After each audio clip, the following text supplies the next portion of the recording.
Conférence de presse du Mouvement populaire de libération MPL ce mardi 9 février 2021 à Cotonou. Face aux professionnels des médias, les responsables de ce mouvement ont affiché leur position face au déroulement du processus électoral en cours, puis donné leur position également sur certaines candidatures se réclamant de l'opposition. Elia Adjiran pour le compte-rendu. Très attendu dans la course pour la présidentielle 2021, le mouvement populaire de libération justifie sa position. En dépit de la pression d'une partie de nos militants d'aller déposer, vaille que vaille, même un dossier incomplet à la Sénat, les mêmes qui dans un passé récent nous recommandaient de ne pas aller aux élections communales, car pour eux, faire ainsi serait apporter une caution au régime en place, ont brutalement changé de raisonnement pour les présidentielles. On peut se demander pourquoi, n'est-ce pas pour leurs intérêts personnels? C'est le lieu de rendre un hommage au ministre Galiou Soglo, à qui nous souhaitons d'ailleurs prompt rétablissement.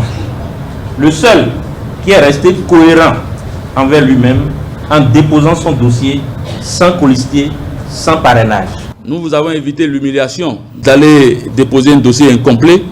Sinon, le jour même du dépôt des dossiers, nous étions avec les quelques élus qui voulaient nous soutenir dans cette logique, dans la sauvegarde de notre démocratie. Nous avons décidé de ne pas déposer notre dossier pour ne pas donner caution au processus. Dans leur déclaration, ils rappellent que tous les candidats ayant déposé leur dossier avec le duo prescrit par la Constitution et le Code électoral révisé ont validé le processus électoral en cours et désormais ne doivent plus se réclamer d'une quelconque opposition. Le peuple a compris que c'est le voleur qui criait au voleur.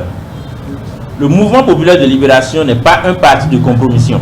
Le pouvoir et ses alliés sont démasqués. Aujourd'hui, le pouvoir et ses alliés on les voit désormais de façon très claire. Sinon, comment comprendre que dans un contexte aussi difficile, que des gens réussissent à aller déposer des dossiers en duo et ainsi acceptent une partie de la loi et refusent l'autre partie de la loi. Ils sont désormais des ennemis de notre lutte. Prenant à témoin le peuple béninois, ils réaffirment leurs engagements à poursuivre la lutte pour le rayonnement de la démocratie. Le peuple aujourd'hui doit prendre ses responsabilités.